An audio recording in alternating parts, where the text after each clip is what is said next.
The year was 1965, and America was cracking under its own weight. The Civil Rights Act had been signed into law less than a year earlier, but paper victories did not heal real wounds. In cities like New York, the tension wasn't easing, it was tightening, coiling like a spring wound too far back. Harlem felt it first. The streets pulsed with frustration. Police cruisers rolled slow, deliberate, like predators testing weak fences. Storefronts carried bulletproof glass not to keep thieves out, but to keep rage from getting in. Every siren sounded like a warning. Every protest felt like it could become a riot. And at the center of that pressure cooker stood a man the city could never fully define. Ellsworth Bumpy Johnson. To the police, he was a criminal architect, the invisible hand behind Harlem's numbers racket, a man who had outlasted prison, outplayed Italians, and humiliated commissioners. To politicians, he was an inconvenience, too powerful to ignore, too dangerous to confront directly. But to Harlem, he was something else entirely. He paid rents when landlords refused. He funded funerals when the city turned its back. He enforced rules when the law only enforced fear. Bumpy Johnson was not elected. He was accepted. And that distinction terrified the people who believed power should only flow downward. One of those people sat every night behind a polished desk at Rockefeller Center. His name was Julian Westbrook. Westbrook was the gold standard of American credibility, tall, silver-haired, Ivy League polished. His voice was calm enough to soothe panic, sharp enough to command authority. Every night at 6, millions of Americans let him tell them what mattered. And who to fear? To Westbrook, Harlem wasn't a community. It was a disease. And Bumpy Johnson was its most visible symptom. Westbrook didn't hate Bumpy loudly. That would have been vulgar. He hated him the way powerful men always did, with a smile, with loaded questions, with the assumption that dominance required no explanation. When the network's ratings began to slide, when younger reporters started covering protests instead of cocktail parties, Westbrook needed a spectacle. And he knew exactly what kind of spectacle America would tune in for. He pitched it as journalism. A rare sit-down. A hard-hitting expose. A chance for the public to see the real man behind the myth. But in his private office, with the door locked and a tumbler of scotch in hand, he said something very different. "I'm going to break him," Westbrook told his producer. On live television. He didn't want answers. He wanted a meltdown. He wanted to provoke the caricature, the violent gangster, the uneducated brute, and let America feel justified in its prejudice. If Bumpy Johnson lost control on air, Westbrook wouldn't just win ratings. He'd win permission. Permission for the police. Permission for the courts. Permission to erase a king without lifting a finger. The invitation arrived at Bumpy's apartment in Lenox Terrace 2 days later. Heavy cardstock. Perfectly centered ink. A polite request wrapped around a blade. Bumpy's lieutenants didn't even hesitate. "Don't go," said Whispers, his voice low. "He controls the cameras, the edits, the audience. That place ain't neutral ground, it's an execution chamber." Nat Pettigrew, arms crossed, nodded once. "You step in there, you're playing his game." Bumpy didn't respond right away. He sat in his chair, cigar burning slow, eyes scanning the invitation like a chessboard. He knew what it was. A trap. But Bumpy Johnson had survived Sing Sing, Alcatraz, Italian mobs, and crooked politicians.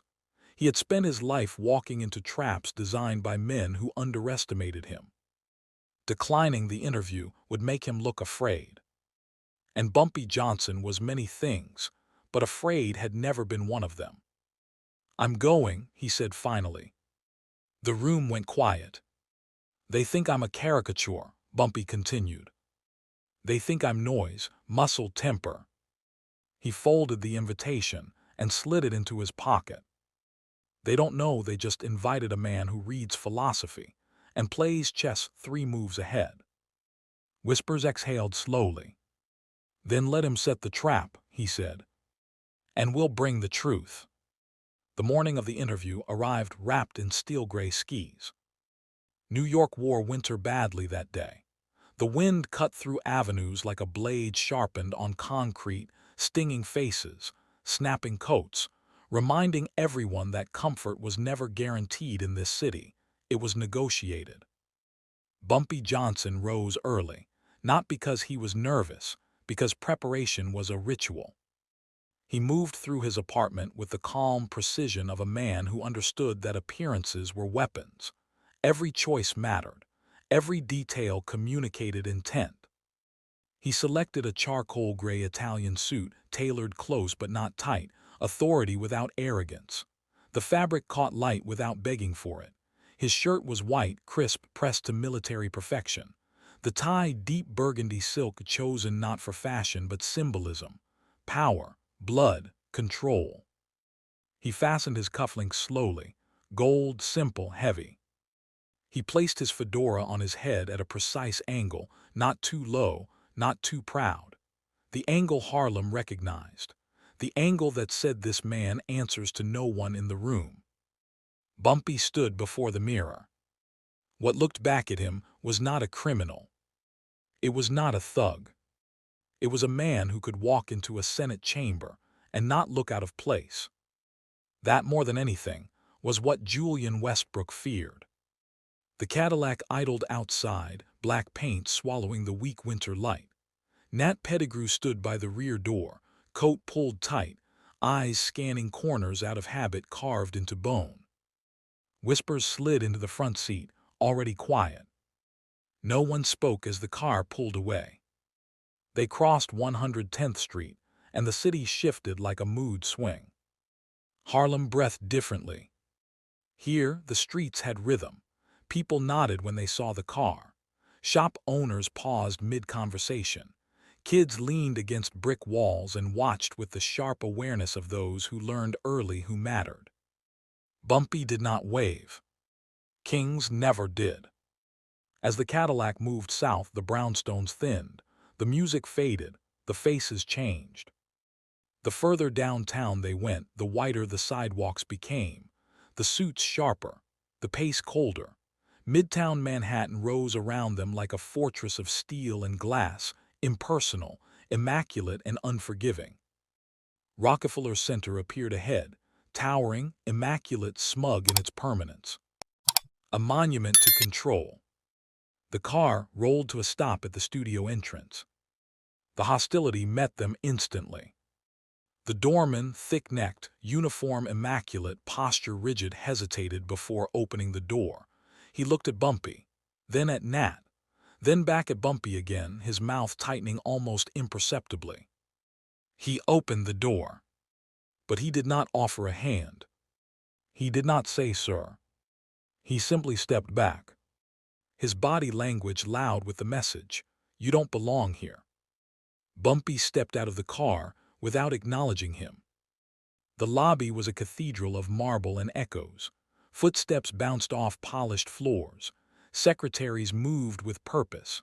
Executives passed by without looking up. Until Bumpy entered. The sound dropped. Conversations died mid-sentence. Heads turned. Eyes lingered too long.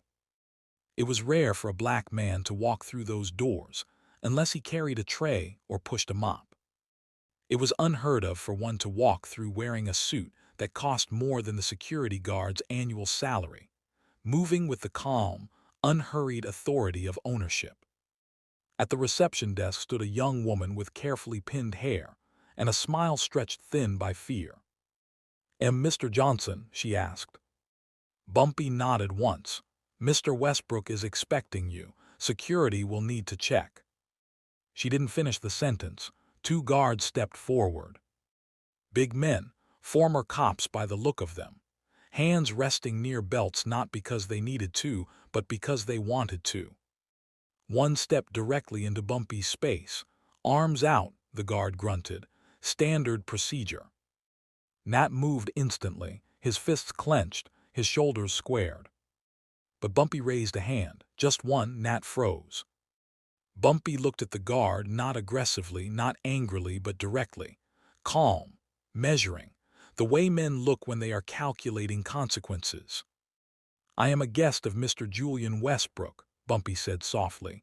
His voice wasn't loud, but it carried. "I was invited here." The guard shifted his weight. "I am unarmed," Bumpy continued. "My men are unarmed." He leaned in slightly. "If you touch me, I will turn around, walk out that door, and tonight your employer will have 3 million people staring at an empty chair." A pause. "And tomorrow morning," Bumpy added, "you'll be explaining to your union rep why you're loading cargo on the docks." The guard hesitated. He glanced at the receptionist, pale now. He glanced at the clock on the wall. 35 minutes to air. He stepped back. "Right this way," the receptionist whispered, already moving. They were led down long corridors carpeted in muted blues and grays. The walls were lined with portraits, anchors, politicians, entertainers, almost all white, almost all immortalized. Every open office they passed went quiet. Typewriters stopped clacking, cigarettes froze midair, faces appeared behind glass. The whispers followed. "That's him, the gangster, the killer." They were shown into a green room. It was small. Beige walls, a folding chair, a low table with a bowl of tired fruit. It wasn't accidental. Bumpy knew the green rooms reserved for senators and movie stars, leather couches, champagne, flowers. This room was designed to shrink him, to remind him of his place before he stepped into the light. Bumpy did not sit. He stood in the center of the room, hands behind his back, surveying the walls like an inspector. 10 minutes passed. Then the door opened. Julian Westbrook entered. In person, Westbrook was taller than television suggested, immaculately groomed, hair cemented into place, teeth unnaturally white. He smelled of expensive cologne and entitlement. He did not smile. He did not offer a hand. He stood near the door, maintaining distance, as if proximity itself carried risk. "Mr. Johnson," Westbrook said flatly, "I'm glad you showed up." A pause. "Frankly, we had a backup segment ready. Botanical gardens. Didn't think you'd have the nerve." "I've never been accused of lacking nerve," Bumpy replied calmly. Westbrook chuckled, humorless. "The streets are one thing," he said. "National television is another. There are rules here." He stepped closer. Decorum, clarity, no slang, no colorful language. Westbrook tilted his head, patronizing. "Our audience isn't used to your dialect. Try to articulate. We don't want to subtitle you." It was a calculated insult. Not loud. Not crude. But surgical. Calling him illiterate without using the word. Bumpy's expression didn't change. "I'll do my best to make myself understood," he said. He emphasized the next word deliberately. Julian. Westbrook stiffened. "My name on air is Mr. Westbrook." Bumpy inclined his head slightly. "We'll see." Westbrook searched Bumpy's face for anger. Found none. With a scoff, he turned to leave. 5 minutes to air, don't be late." The door shut. Nat exhaled through his teeth. "Let me break his jaw," he muttered, "just once." Bumpy adjusted his cufflinks. "No," he said, "that's what he wants." He turned toward Nat. "He wants the brute, the animal." A pause. "Tonight we don't fight him with fists." Bumpy looked toward the door. "We bury him with truth." A stage manager appeared, headset crooked, eyes wide. "Mr. Johnson," he said nervously, "we're ready." The studio doors opened. Light exploded. Heat pressed in. The set was vast, cameras like steel animals, boom mics hanging overhead, banks of lights radiating a physical warmth. Beyond the bright circle sat the audience. 300 people. almost entirely white. Watching, waiting. Westbrook was already seated behind his desk, reviewing notes like a man sharpening knives. Opposite him sat a single wooden chair. No padding. No armrests. Another message. Bumpy walked onto the set. The audience went silent. Each footstep echoed. He sat, crossed his legs, folded his hands.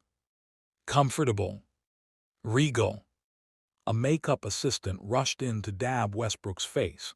She hesitated near Bumpy. "I'm fine," Bumpy said gently. "I don't wear a mask." Westbrook heard it.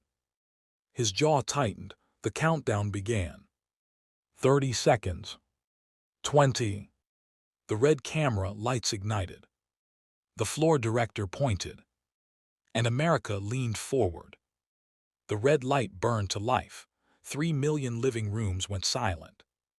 Julian Westbrook straightened in his leather chair, shoulders settling into the posture America trusted. His voice transformed instantly, smooth, measured, authoritative. The same voice that reassured suburban families every night that chaos was contained, that danger had an address, and that it did not live near them. "Good evening," Westbrook said. "I'm Julian Westbrook, and this is City in Focus." He paused just long enough for the music to fade. "Tonight we take you inside the dark heart of Harlem, a world of vice, violence, and criminal influence." Westbrook turned slightly, angling his body toward Bumpy Johnson without fully facing him, a subtle dominance cue. "And with us is the man who claims to be its mayor, but whom police describe as its most persistent cancer. A beat. Mr. Ellsworth Johnson, known on the streets as Bumpy." The camera cut to Bumpy. Still, unblinking, unmoved. Westbrook smiled thinly. "Thank you for joining us, Mr. Johnson," he said, "though I suppose I should check my wallet before we begin." Laughter rippled through the audience. Not roaring, not joyful, nervous.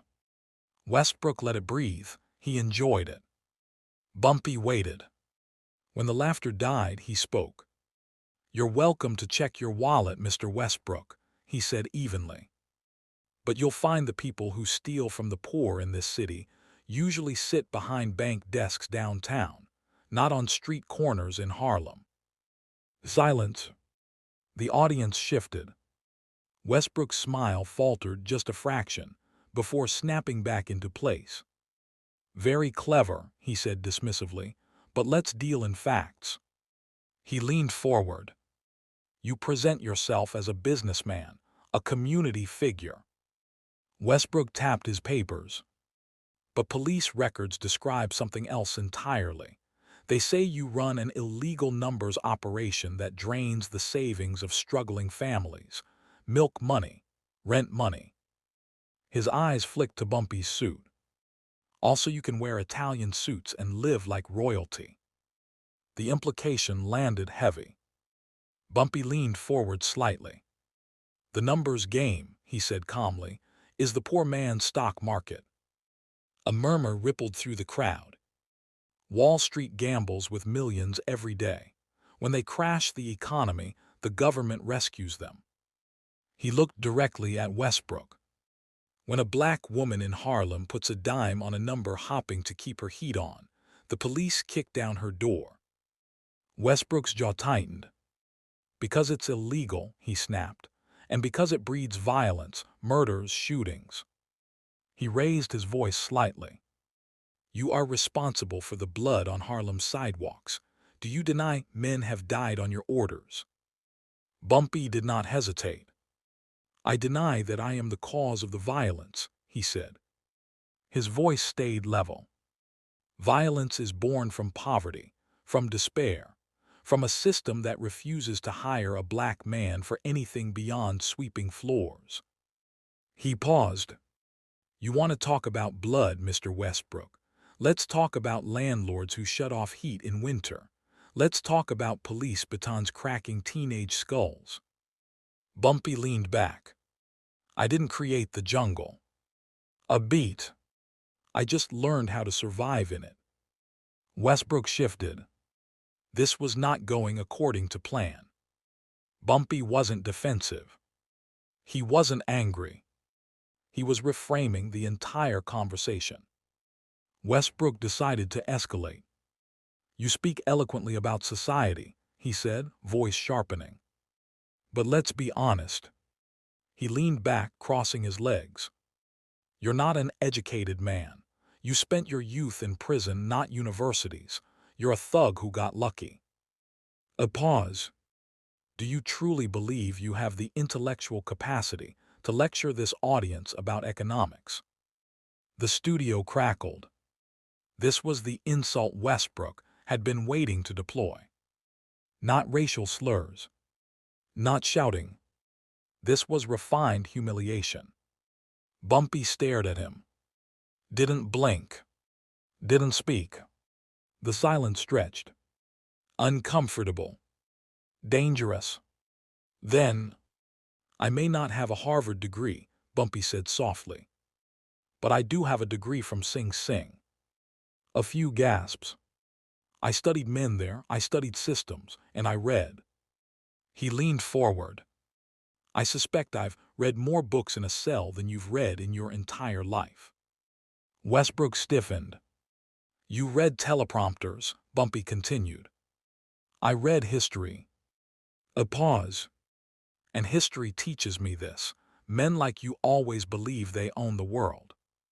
His eyes locked onto Westbrook. Right up until the moment the world changes. Westbrook's face flushed pink beneath the makeup. He was losing control. He could feel it. The audience wasn't laughing anymore. They were listening. Westbrook needed a kill shot. He leaned in, lowering his voice, intimate, venomous. Let's talk about your family, he said. The temperature in the room dropped. Your daughter. Bumpy's expression did not change. You parade her around like a princess. Fancy schools, fine clothes. Westbrook paused deliberately. But everyone knows the truth. A hush fell.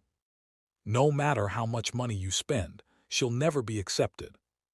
He swallowed. She will always be the daughter of a criminal. Then he went further. Do you really believe you can wash the stain of your black blood off her with dirty money? The studio gasped. This wasn't journalism. It was a public execution attempt. Westbrook leaned back, satisfied. He waited. For shouting. For violence. For the animal. Bumpy Johnson went completely still. Not calm. Controlled. Predatory. Slowly, deliberately, he reached into his jacket. Security guards tensed.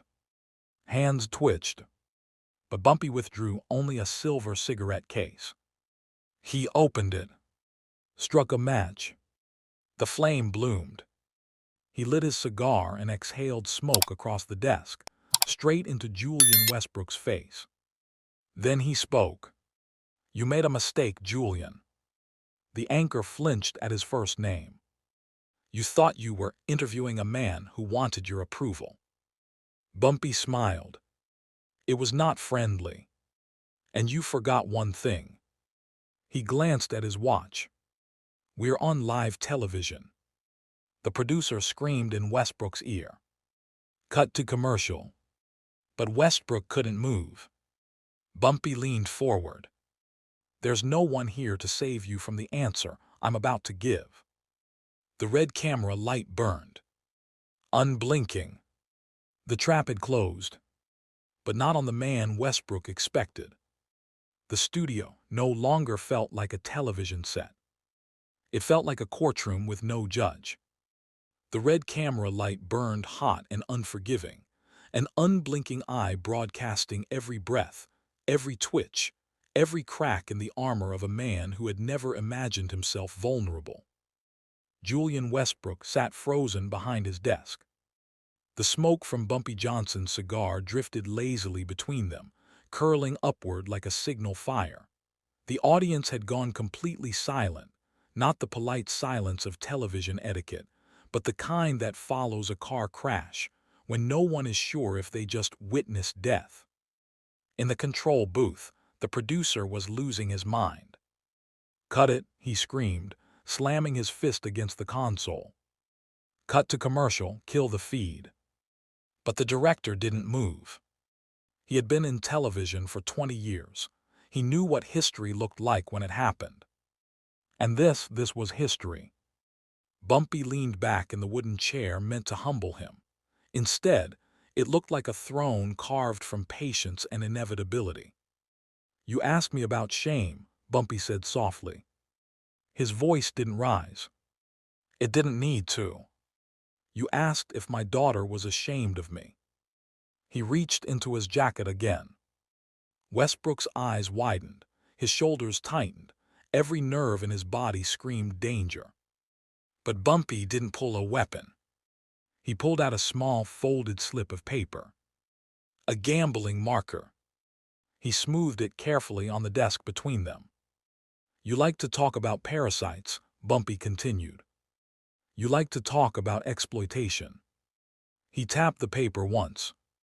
"Let me tell you a story about debt." Westbrook swallowed hard. "You know a man named Salvatore Russo," Bumpy said casually. The name hit like a hammer. Salvatore Russo, Hell's Kitchen bookmaker, quiet, connected, ruthless with men who missed payments. Westbrook's lips parted. No sound came out. "Sal lends money to men who live beyond their means," Bumpy explained to the camera now, his gaze steady.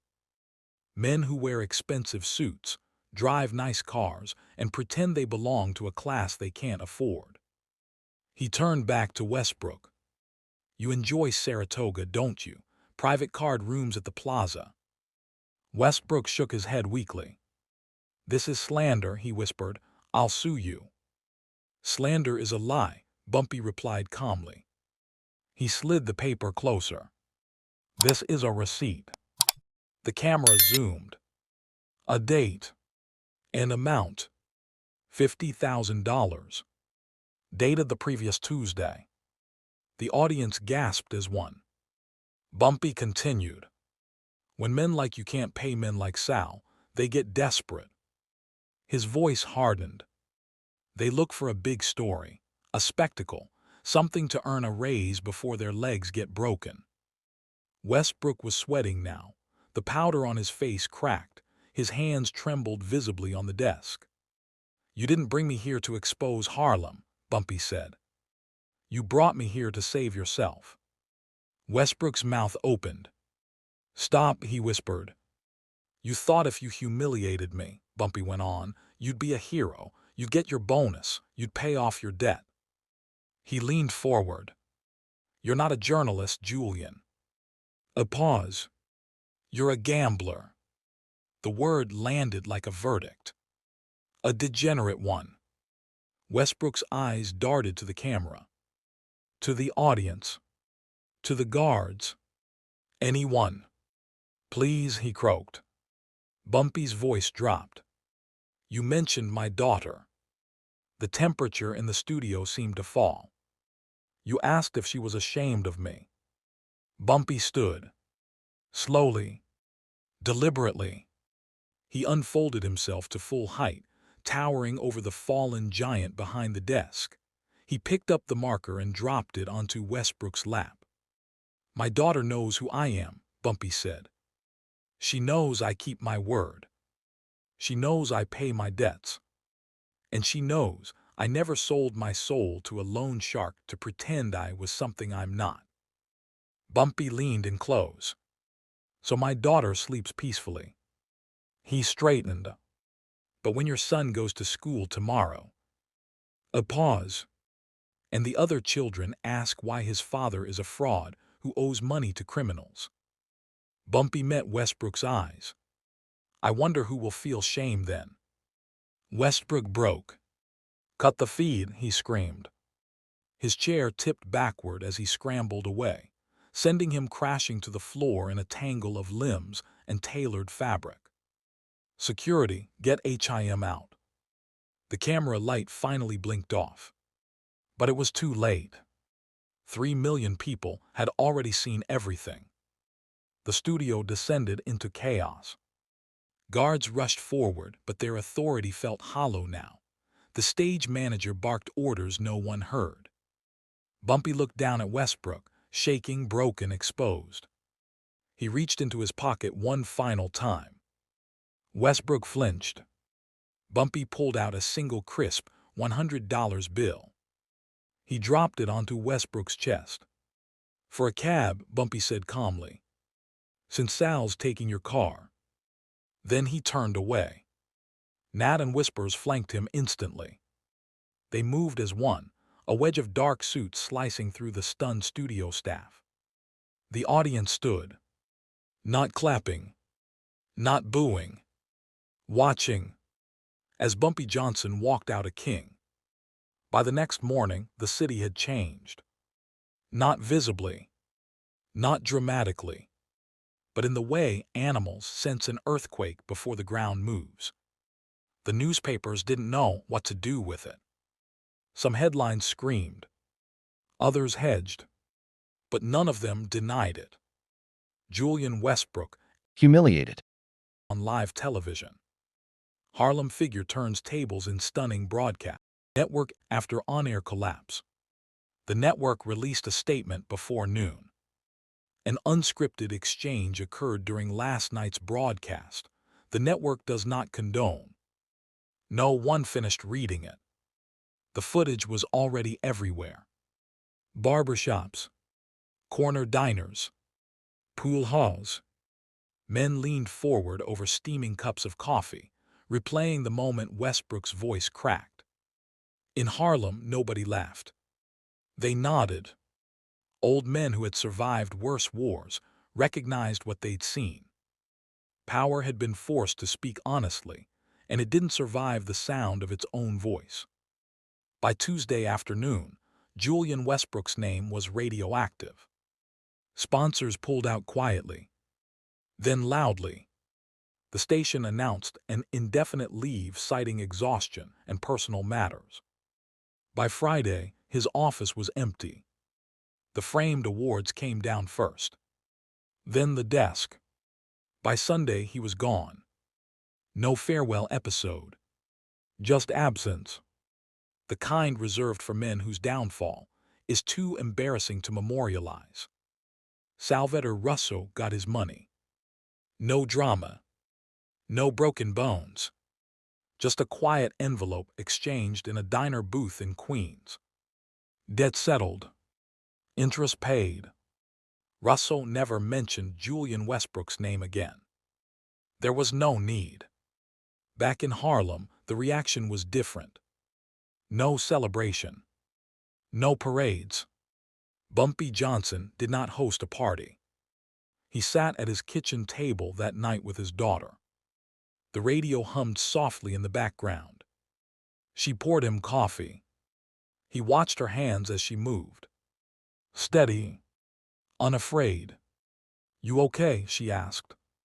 Bumpy nodded. "I'm fine." She hesitated. "They said some ugly things," she said carefully. "I know." A pause. "Kids at school will talk." Bumpy looked up at her. "They always do." She studied him. "Did you mean what you said?" she asked. "About shame?" Bumpy met her eyes. "I meant every word." She smiled faintly. "Then I'm okay." They sat in silence. Not awkward. Complete. The city would tell the story, wrong in the years that followed. They would say Bumpy embarrassed a white anchor. They would say it was about race. They would say it was about ego. They were wrong. It was about control. Julian Westbrook believed power lived in microphones and studios. Bumpy Johnson knew better. Real power lives in patience, in preparation, in knowing when to speak and when to let someone destroy themselves. That night, Bumpy hadn't threatened anyone, hadn't raised his voice, hadn't touched a soul. He'd simply told the truth at the exact moment it could no longer be stopped. And truth, when cornered, is more dangerous than any weapon. Years later, interns at the network would hear whispers about the broadcast, about the man who walked into a studio in chains and walked out untouchable, about the anchor who thought he was hunting a monster and discovered he was standing in front of one. But legends don't live in archives. They live in memory. In Harlem, old men still bring it up sometimes. Not with excitement, with respect. Because power, real power, doesn't announce itself. It waits. And when it finally speaks, the world has no choice but to listen. If stories like this matter to you, make sure you subscribe, because legends don't disappear. They're erased, and this channel brings them back.